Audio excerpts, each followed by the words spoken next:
Hello and welcome to Intimacy Evolution. I'm Brianna Carey, and this is our first episode of the new year. Happy 2023. I hope you all had a wonderful holiday season. So I want to share something with you guys real quick. I may actually do a whole episode on this later, but I want to just briefly touch on it here real quick. So with the new year, you may hear people talking about their quote unquote word for the year. And I want to share that my word for 2023 is connection. I want to have a deeper connection to myself, to my husband, to our two kiddos. I desire to connect more with my friends this year, being intentional and scheduling time to get together, not just hoping, wishing, waiting for it to happen, but making it happen. And also in creating community with our clients and with all of you, our listeners, to allow opportunities for you to create connections with each other for support or making new friendships or whatever that may be. I think our episodes this month actually are in line with this topic that was unplanned.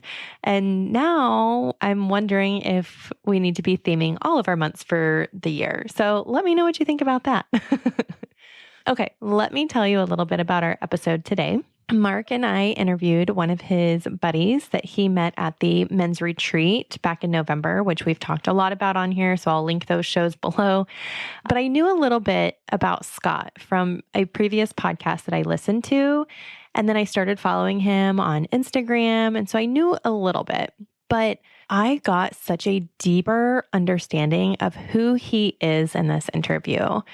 And let me just tell you, Scott is a storyteller. And I found myself completely enamored with his stories of his life and the work that he does.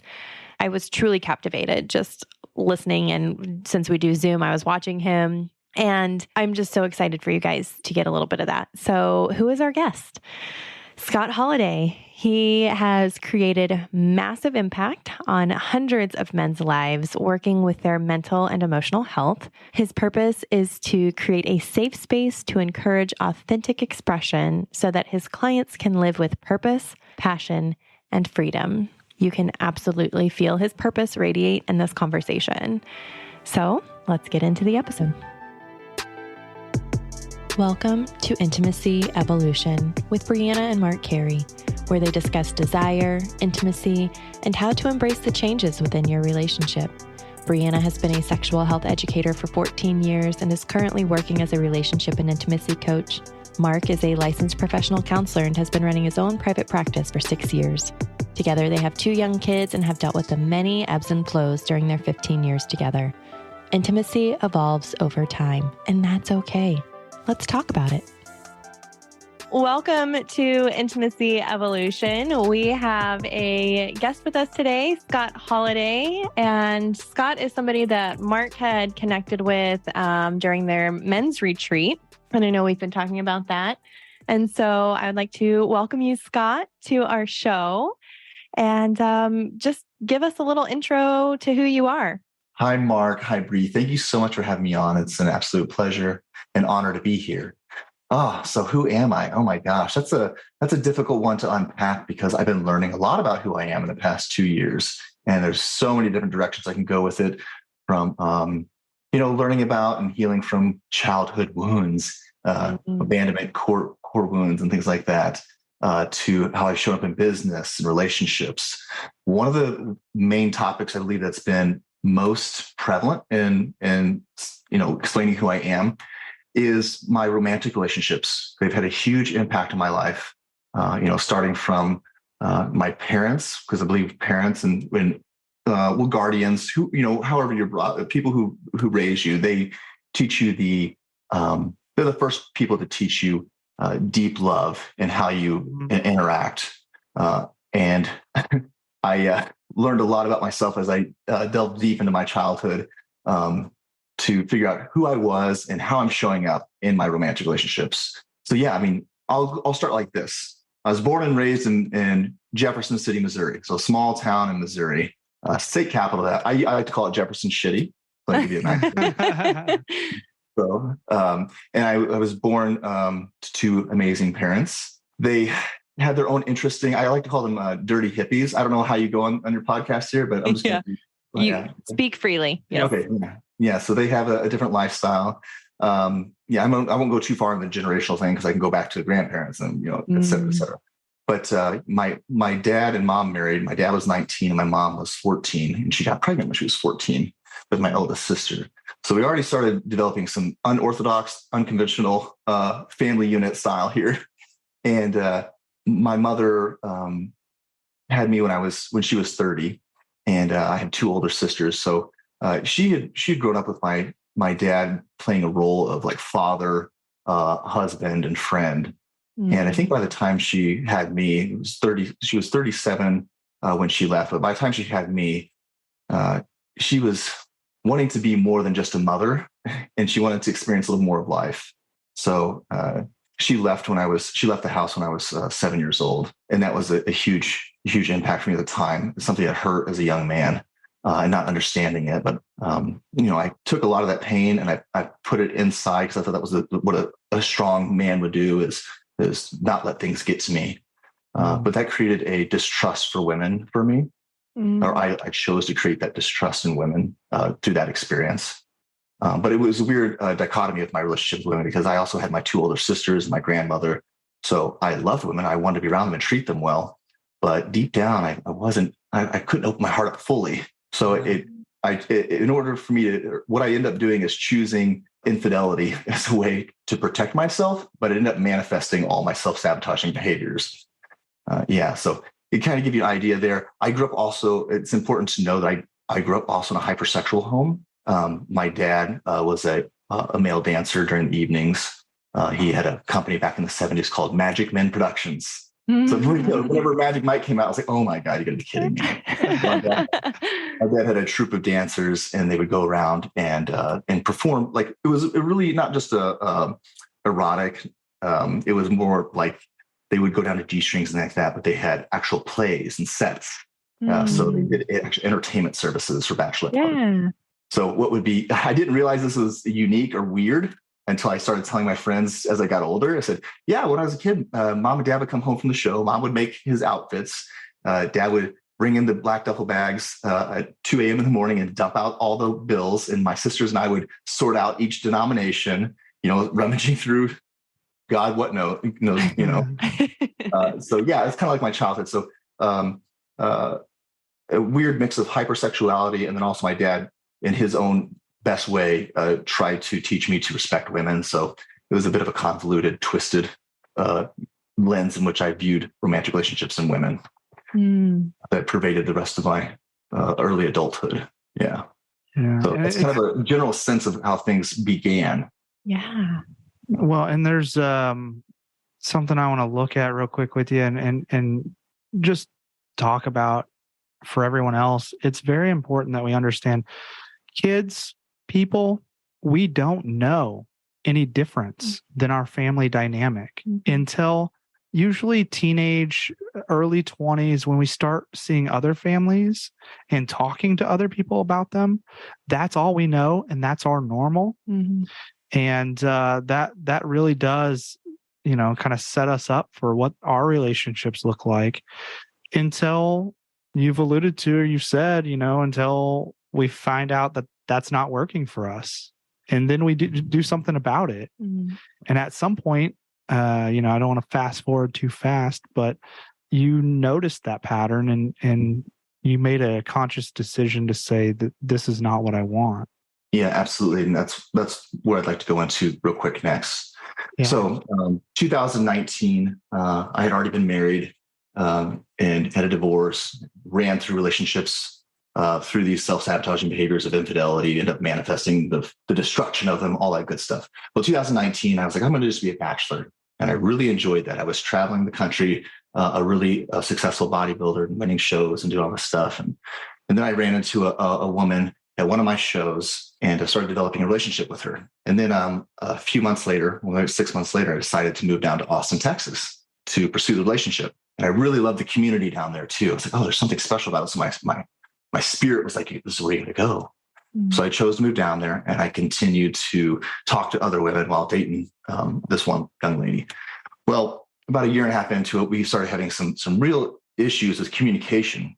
She said, your ego is getting in the way. And I didn't understand. And I was listening, but I wasn't fully hearing her, because all I was doing was trying to protect myself and respond back, but not actually feeling into the relationship and what she was saying.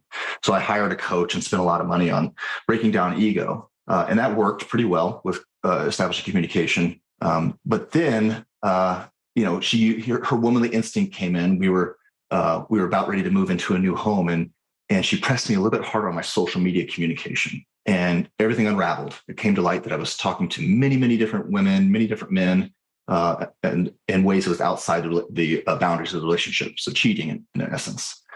And my world crumbled at the time. I had so much respect for her, so much respect for our community, and I was so embarrassed. I chose to take a hard look at myself and say, why do I keep creating the same outcome?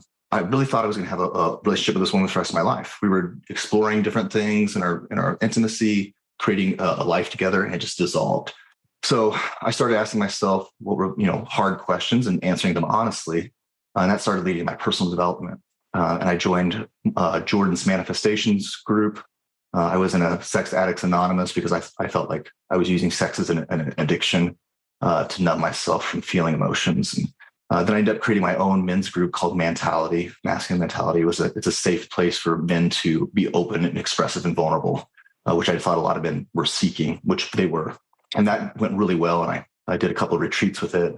Yeah, I started learning more about myself and going back in time, time traveling through expressing emotions, because I believe that the body is a place where we store a lot of our emotional energy and a lot of our memories. And I had been thinking about things with my mind a lot, but scared to open up my heart and my emotions. Mm-hmm. So as I started peering into that and re-experiencing emotions, I remember times in the past when I was a child and I felt those again. And I was able to start taking the adult, mature version of myself back in time through these experiences and re-parenting my younger self and explaining, hey, mom did this because these circumstances. And dad was like this because of these circumstances. And that's not the way you have to be. And you're safe, you're whole and complete. And that translated into the way I showed up in relationships in a way where I was coming in there with more honor and integrity for myself.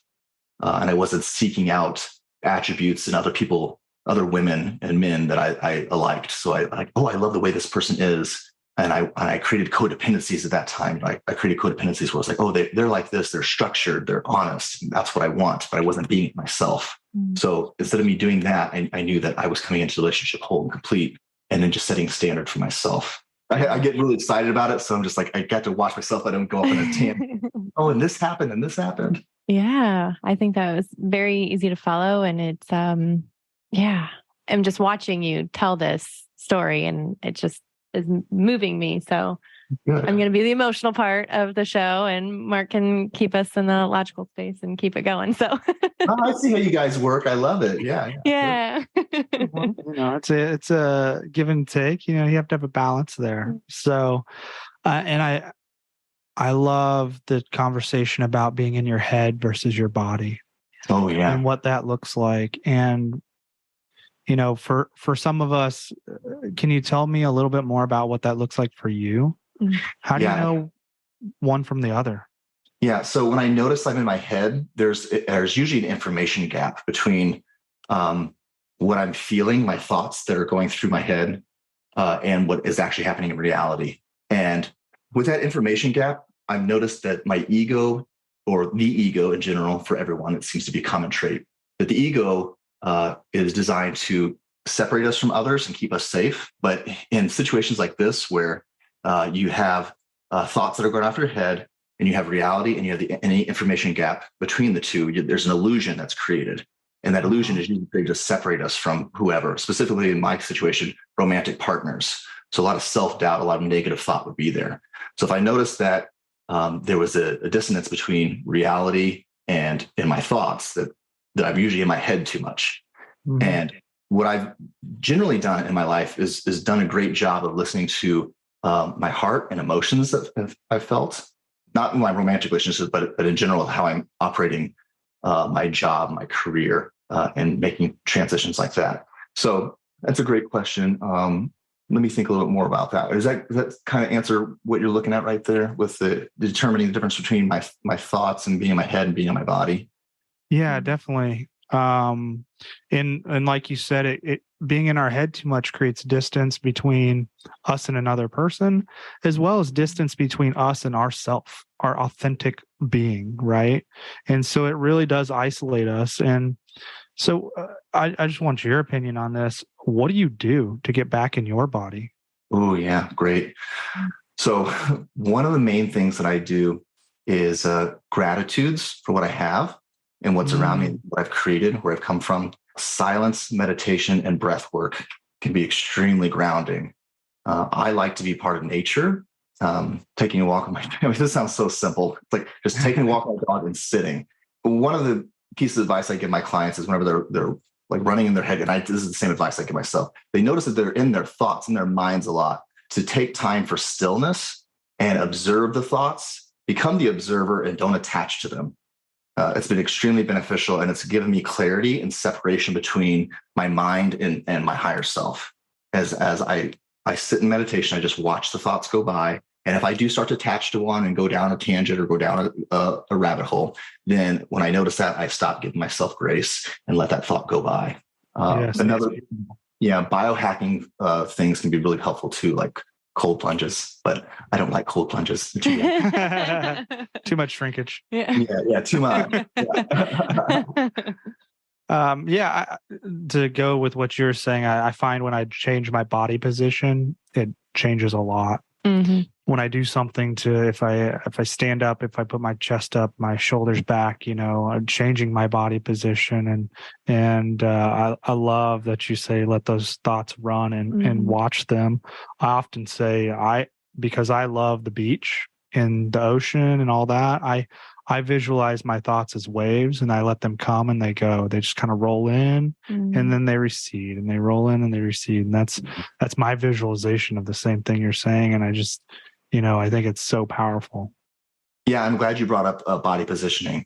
Body positioning is very, very significant to me as well. I hadn't really thought about it until I met with a friend in Austin, and he does work on body mechanics and body positioning and how they're directly correlated to our thoughts. So I notice if I hunched over shoulders or if I have my arms crossed, I really check myself, because if my body's in a certain position, I believe my thoughts tend to go a certain direction and then my emotions follow. So, change my body position, have my hands open, in erect posture. Yeah, it's very beneficial for me.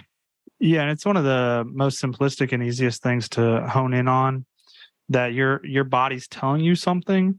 And if you don't listen, your mind's going to go right there with it. Body's closed off. Well, the mind will become closed off. It follows. So, that's great. I was going to say, there is some direction that I would like to take you on my story. Yes. It was like 2021, and I was doing a lot of this work, and I started reconnecting with a community that really aligned with me. And then I started creating, or developing my spirituality and reconnecting with source. And it was very grounding and foundational for how I show up and my values as well. Then after doing some of that work, I met someone else and had a really wonderful partnership with this person in late 2021 through early 2022. But then that relationship started digressing, and I noticed the energy was off, and I was doing things that started becoming out of my character, and I felt like I was overgiving. And I noticed too that the universe was testing me, because my heart started closing up. Like, oh, my heart's closing up, and I don't want that in my partnership. Like, that's not what it's about. And then I noticed I was starting to entertain conversations with other people in ways that they were starting to like feel like a sexual energy behind them. So then I checked in with myself, said, ooh, this is a red flag for me. So I cannot tolerate dishonoring myself anymore. I had a really difficult conversation, or a new conversation. Let's say it's new. It's not difficult, it's just new. My nervous system is used to it, where I said, hey, to my partner, I love you and all that you are. And I really love me and everything I'm doing and creating. But this relationship that we have is draining my energy. I'm not being as creative. I'm in a lower frequency vibrations. We need to separate. I need separation. So this is the first time in my life that out of my own volition, I chose to end a relationship. And I believe this was a huge step for me because shortly after, I chose myself like, okay, I'm not going to go into any relationships for quite a while now. And I'm just going to focus on myself. But as soon as I do that, the universe is like, okay, sure. Well, yeah, sure. You think you got your stuff planned out. We're going to throw a wrench in it. And then along came my soulmate, my true love, my partner, Liv. And then we operated that relationship in unconventional ways, in my opinion, non-monogamy, and then love. Like we love the person for the full expression of themselves. We didn't put any labels on the relationship. She's Liv and I'm Scott, and I'm going to love her for her full expression, and she loved me for my full expression. And we went very slow steps into it. And we just grew together, and we've just been merging ever since.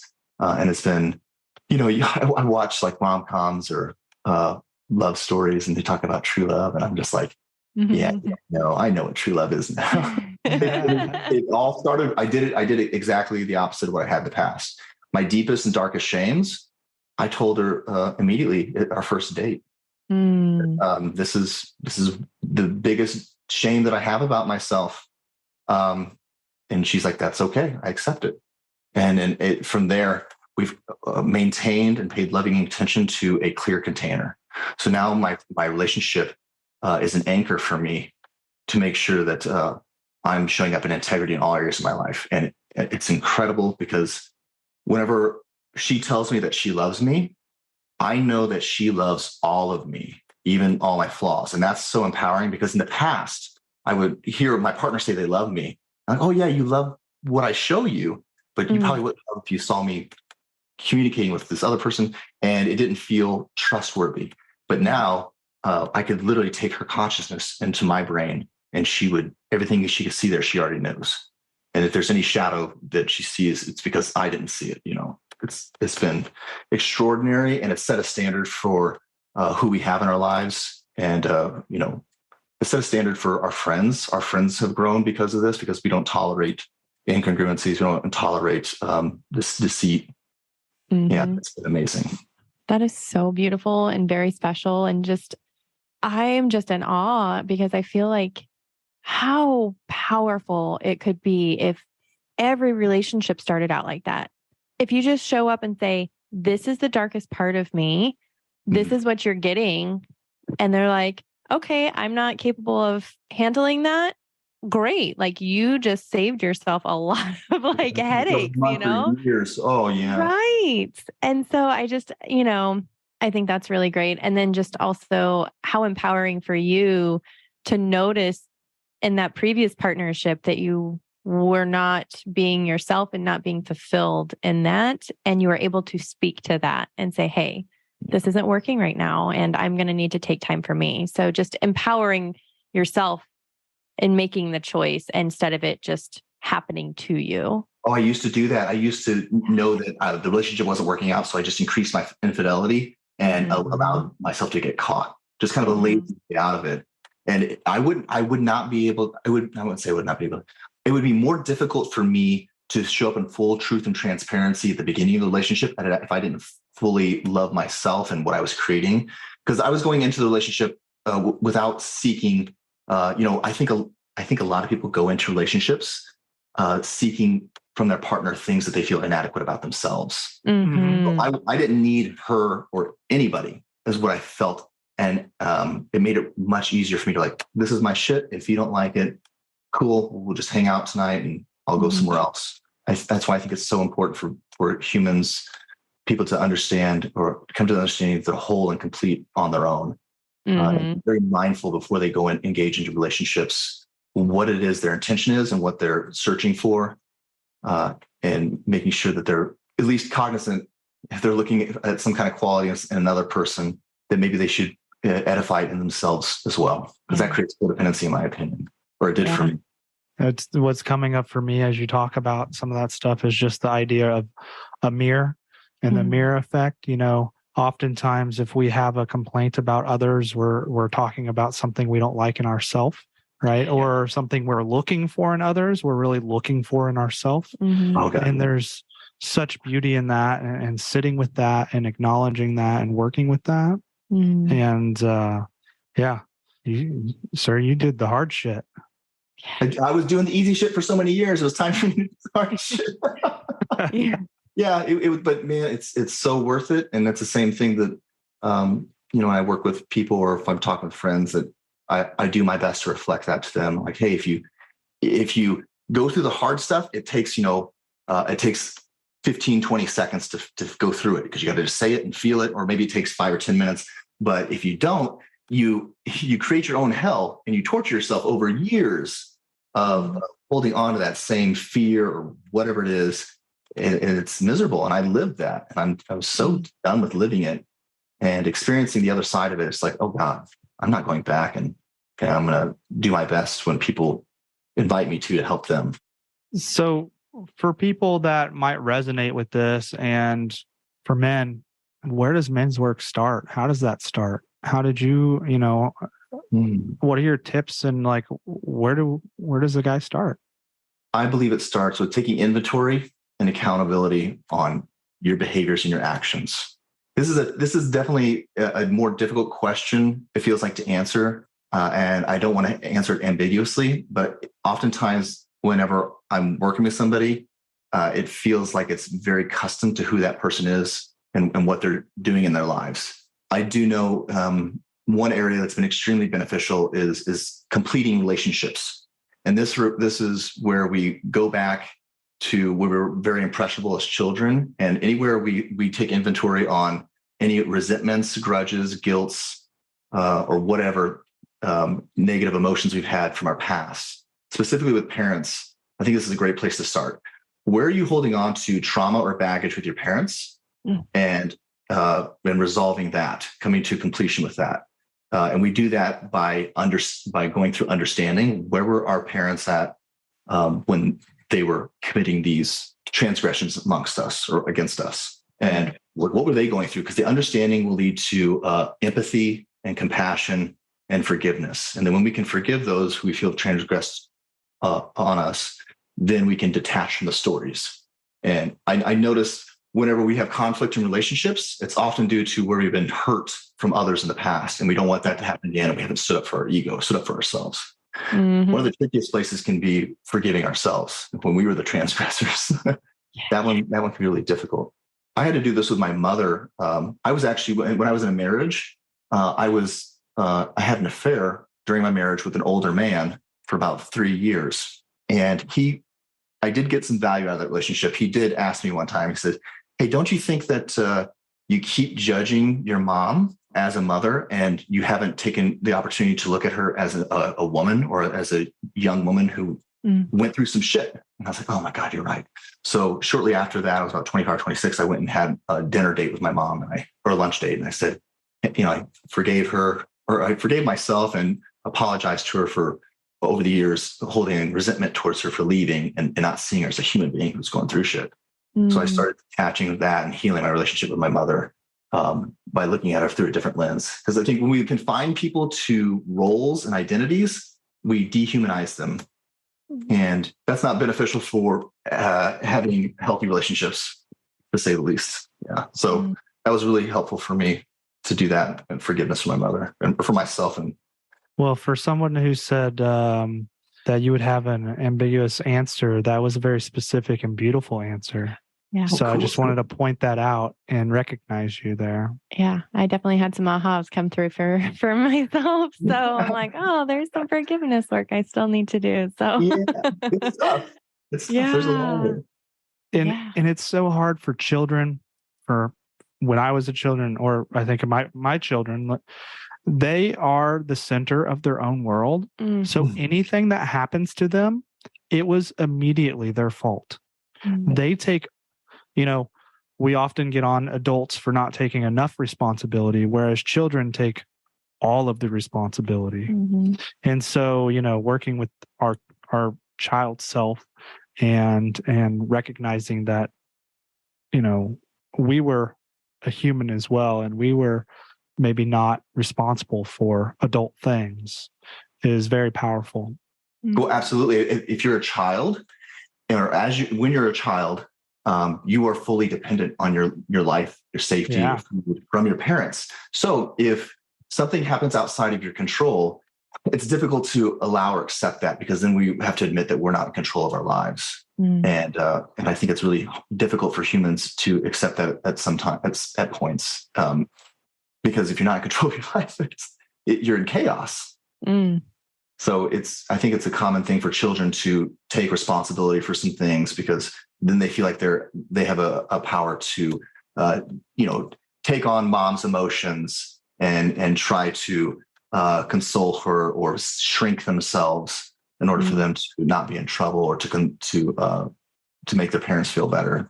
Otherwise they're at risk of not getting shelter, not getting food.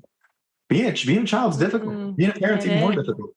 Yeah. Well, and then when you have kids, then they are little mirrors to you as well, realizing their emotions or responses to things, or your response to their emotions. It's because you weren't taken care of, or you weren't allowed to be like that when you were a kid. And I'm talking about myself right now. That sounds like generational trauma.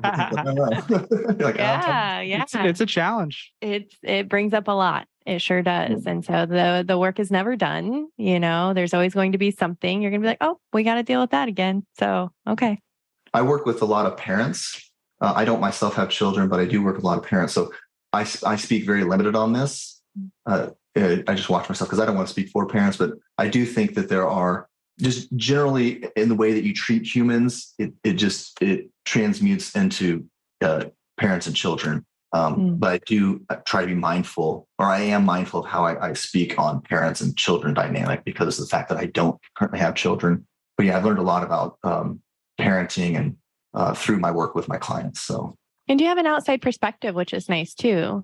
Sometimes when you're in it, with blinders on, so when you have somebody else that says like, okay, well, here's the rest of the picture.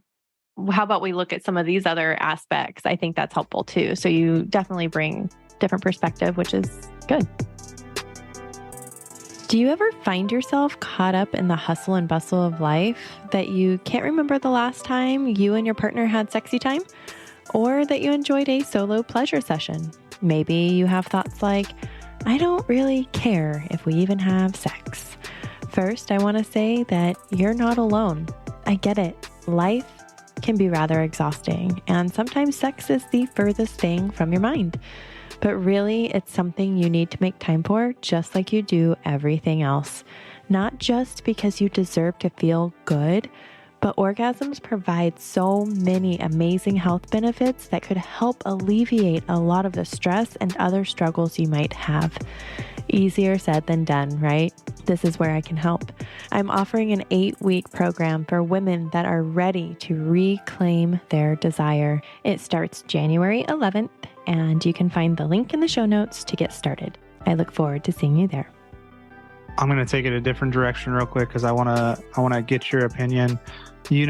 One of the big things you talked about in your journey is the community aspect. Oh. And as two people, we've done a lot of work. I mean, we've done some work, but a lot of our work is done with people that are not near us. Mm-hmm. So we're also establishing community. Mm-hmm. And so what do you look for? How'd you go about that? Like, what was if you have any insight there?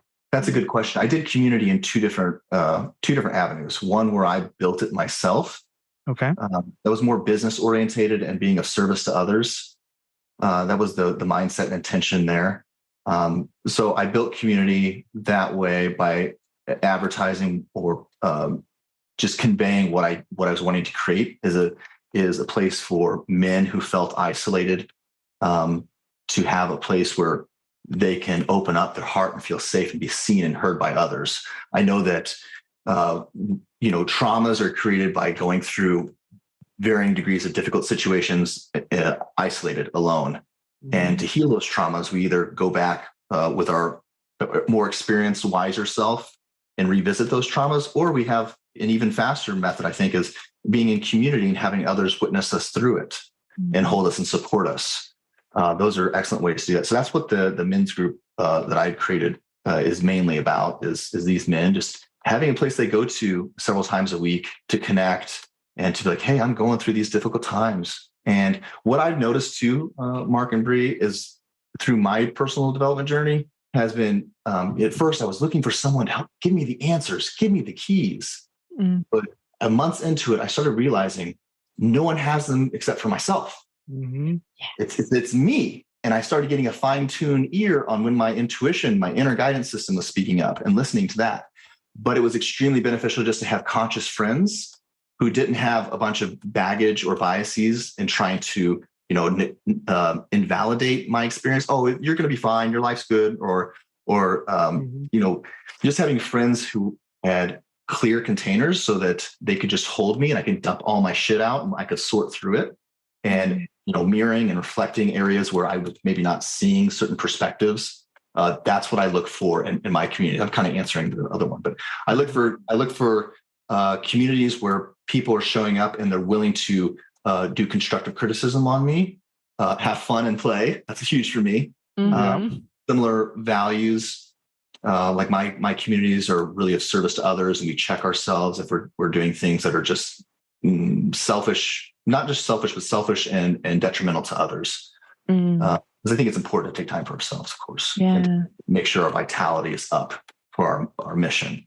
So those are the things I'm looking for in my communities. Is I need to have people who are transparent and honest, and they're willing to surrender the relationship by speaking their truth. Like, hey, I have to speak my truth, and this is who I am, independent or regardless of if the friendship or the relationship ends.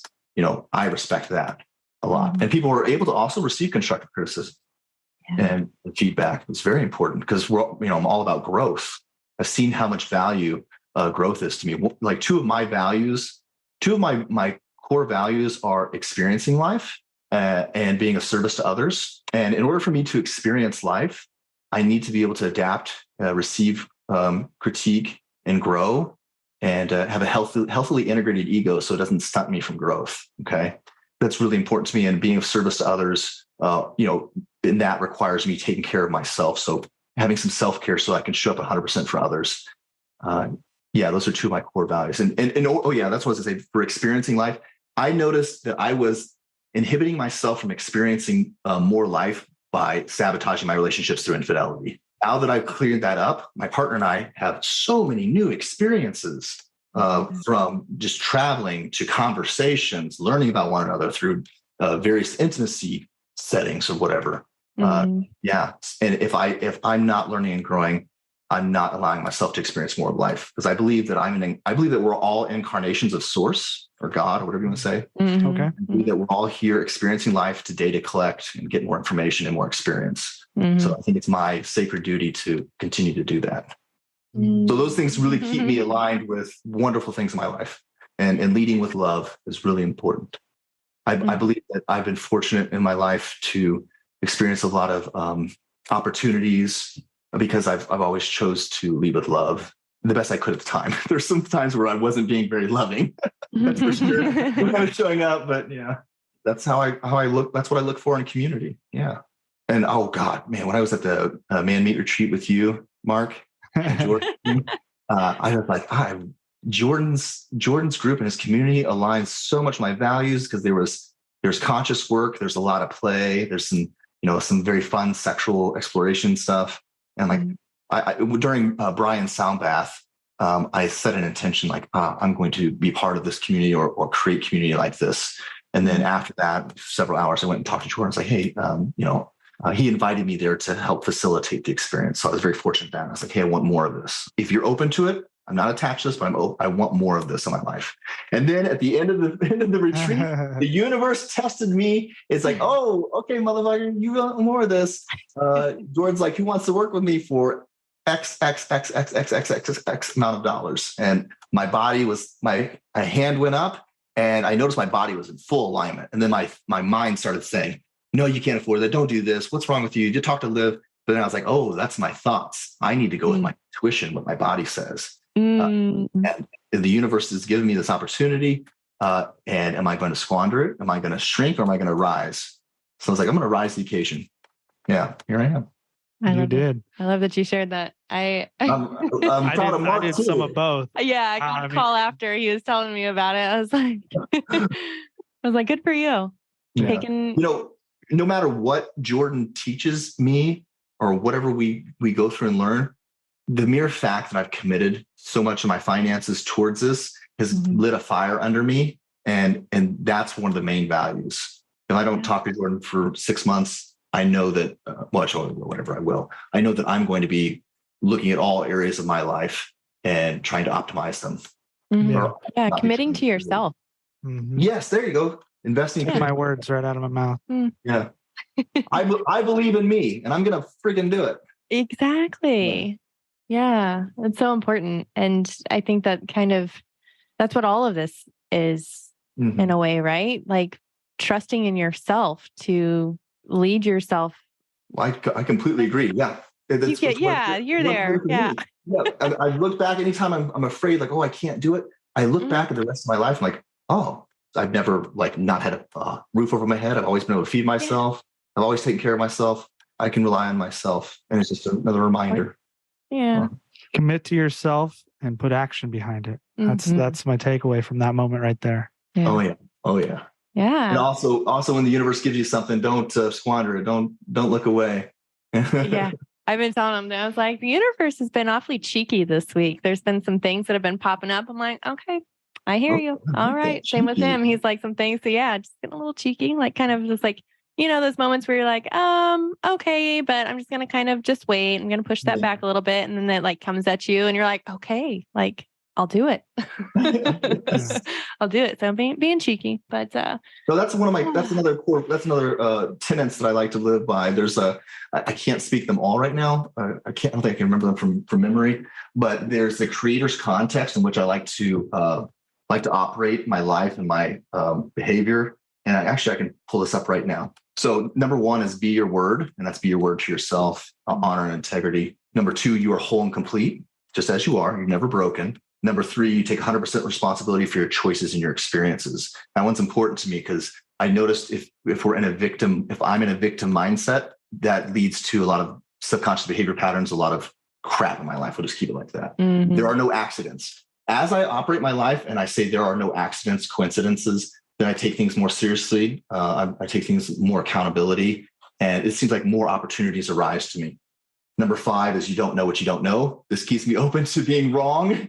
Where's my blind spots? Someone says, hey, this seems kind of stupid. Instead of my ego being like, hey, man, you don't know, blah, blah, blah. I'm like, okay, give me some more information. And it's been much better way to operate like that than to close people off. I receive that. And it feels right. Good. Like if I feel triggered when someone, I'm like, ooh, there's something behind this. If someone makes a comment on one of my social media posts and it triggers me, instead of me lashing out, I look inside. I'm like, why does that trigger me? What's going on, buddy? The number 6, what you resist will persist. Ooh, that one plagued me for most of my life. I resisted my emotions and deep work. And the only way out, number 7, is the only way out is through. So not bypassing things and actually experience them. So yeah, those are some really important ones that I want to share. They're simple, but man, sometimes they're not easy to follow. Yeah, those are good. And sometimes I sit there and wonder, is which way is through? I have 10 paths in front of me and I don't know. And so you just feel your way through them. Yeah, exactly. One tool that I wanted to share with you guys and your listeners that I like to use, simple, something I use with my partner, feeling like I want to connect with her. We'll do eye gazing, and then I'll really check in with myself. If it's like, I don't even time it anymore, but if I'm doing eye gazing with my partner, and if I'm looking into her eyes and my mind isn't silent, or I can't focus or give her my presence, I notice if there's thoughts that are obstructing my presence with my partner, then I know that those are things that are important for me to bring up because I'm attaching to them and they're causing disconnection with her and I.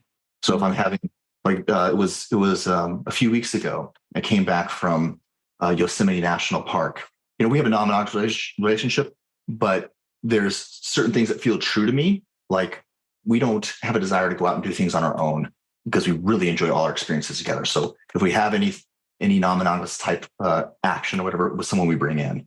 So I was communicating to someone on social media and I said some things like, oh yeah, I'd like to, hook up with you or whatever. And I noticed I was doing this because I had been gone from home for so long. I was feeling FOMO. I was feeling sadness and wanting intimacy and connection. And then when I got back with Liv, I didn't think much about it. But then I looked into her eyes, and then a quick, sharp shooting thought came through my mind, and my heart was like, oh, you had a conversation that didn't feel right. So then I sat with that for a second, and I brought it up to her. I was like, hey, listen, I was out of integrity with myself, and I didn't enjoy the way I showed up. And I told her all about it. And I told her what I was going through and how I felt about it and what she, in this partnership meant to me. Oh, and she received it so well. And she's like, oh, and what was really important too, is I brought it up immediately. I didn't wait on it for a few weeks. So that kind of stuff builds trust with us so much, because as soon as I come back, I tell her what I did. And I'm not perfect. Hey, I'm not perfect, but damn sure know I'm going to do my best in this relationship. I'm not going to leave any stone unturned. And she can trust that I'm going to continually show up for it. Yeah. So that was that's really so important. Yeah. Because I think that's what happens. Like we make a little oopsie and then, and right. Yeah. You're like, oh, it wasn't that big of a deal. And then you push it away, and then it comes out somehow. And then that can, or resentment starts to form and different things. So just speaking it when it happens and stop, because then you have time to create the story around it. Like they're going to think this, or what if this happens? Like nip it in the bud, like have the conversation from the get-go. Well, I know for me, it's the energy I hold. Like, I was not 100% honest with her there. And like, it's not that big a deal. Then that tends to lead to something a little bit more across the boundaries. Well, and it starts to build. The container, I will not tolerate any gunk or any shit in the container. I have to keep it clean. I have to keep it clear. Otherwise, it just starts to deteriorate. Yeah. Oh my gosh. You shared so many amazing stories and nuggets this whole time. I am so grateful that I was able to be a part of this conversation. Yeah. I just, I wanted to ask about, we heard the story. What's the future look like? Ooh. Oh, the future. Ooh, it's yummy. Liv and I are, yeah, I'm gonna eat this up. So I'm continuing to build my own coaching, but what's really speaking to me is Liv and I have Velvet Wand Healing Company, where we focus on couples and helping them reconnect and heal their relationships and explore and go from a place of healing traumas to co-creating a beautiful relationship. So that's what we're doing. We're doing that with group calls, and then we're looking at having more in person. We like to do plant medicine ceremonies, and we've done 5 or 6 of them now that have been mind blowing. They're a whole afternoon long. We feed our clients. We go through ceremonies. So we just hold this really loose masculine container of like the beginning of the ceremony, setting intentions, getting grounded, and then the closing of the ceremony. But in the middle, the medicine helps them take a journey, because what the client needs, they lead the way, and we just hold the container for them along the way to help with reflections. And it's been transforming. I've got some testimonials coming out that I want to share. So we're looking at doing that and holding retreats for couples. And let's see. And I also want to have my own property and have it self-sustaining off the grid. And then continue to build my community there. So building community, building the Velvet Wand, and just being more effective in helping others heal. And lots of travel. Yeah. Just fun stuff, Yeah. We love having fun. We love travel. Yeah. So I wanted to share my experience with Scott for a second. And that was this amazing being. When I first met him, I was just like, man, this guy, he's hard on the outside because he's previous bodybuilder, just looks fantastic, but he is the softest, most caring guy on the inside, and that's felt. And so I hope through this conversation people can feel that as well about you, because you are a special person. Thank you so much, Mark. That was really wonderful to hear that acknowledgement. I'm being here. Check me on this. After my conversation with Jordan, I'm trying to be very mindful of my economy of words. I'm just going to stop there. Yeah. Anything you mention about that, she's probably heard it as well. So, words are fun. I like to say them. Yeah, right. Yeah. I love it. Well, is there anything else you want to share before we? Is there any offers that you have, or let our listeners know where they can find you, how they can connect with you? Yeah, I think the best way to connect with me is my Instagram account. That's where I do most of my work. That's Holliday, like my last name, HOLLIDAY, and then BAM on Instagram. So that's the best way to send me a DM. I've also got call links on there as well. Be mindful though, on the link tree, if you click on my link tree in my Instagram, there is a Twitter, and that's for 18 years old or older. Okay. That's not safe for work. Yes. Hey, and I also wanted to say it's been absolutely wonderful to get to know Mark, and now meeting Bree. You guys are beautiful and amazing. And so happy that you two have found each other. I hope that we get to connect in the future. Yes, for sure. Thank you so much, Scott, for joining us today. I loved this conversation, and we'll definitely be talking to you soon. Awesome. Sending you guys lots of love. Thank you for having me. Yeah, thanks. Enjoy your trip. Bye. Thank you so much for tuning in. We hope you enjoyed the show. Make sure you hit the subscribe button so you never miss an episode. If you found this helpful, entertaining, or both, please take a quick minute to give a rating and review. That would mean the world to us, and it helps other beautiful humans to find our show. We'll see you next week.